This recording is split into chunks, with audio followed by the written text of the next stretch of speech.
What do you think are some of the trends coming into 2012 in the dairy industry?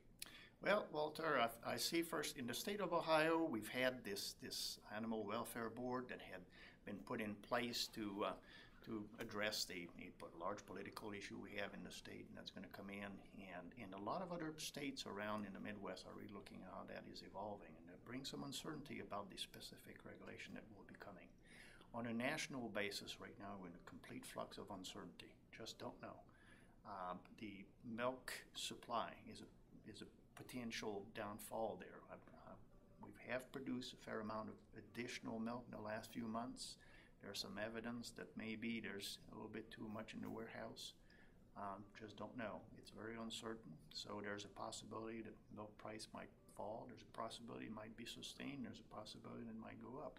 If it sounds like I don't know what's going to happen, that's exactly what it is. I don't, and I don't think anybody does. Anybody who makes some really strong forecast with that, I think they're just missing, very misleading.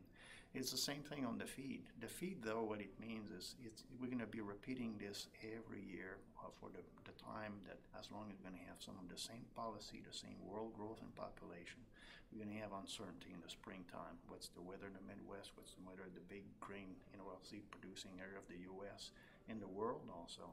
And we have the same thing happening in summer and droughts and rumors. And so the markets are also going to be much more sensitive to rumors, so prepare yourself. And so what it means in terms of what I advise dairy producers is the style that you have.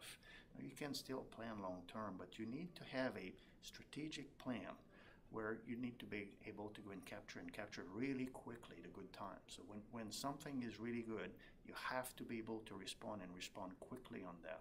And yet when it gets bad, this year you have to have a plan in place where what happens if you have $14 milk and $7 corn and for 6 months, and how are you going to cash flow that? So you have to have a resilience in your operation to go through the bad times and yet be very agile, very swift to go and capture the high prices. Outside of that, I will not make any other forecast because we don't know.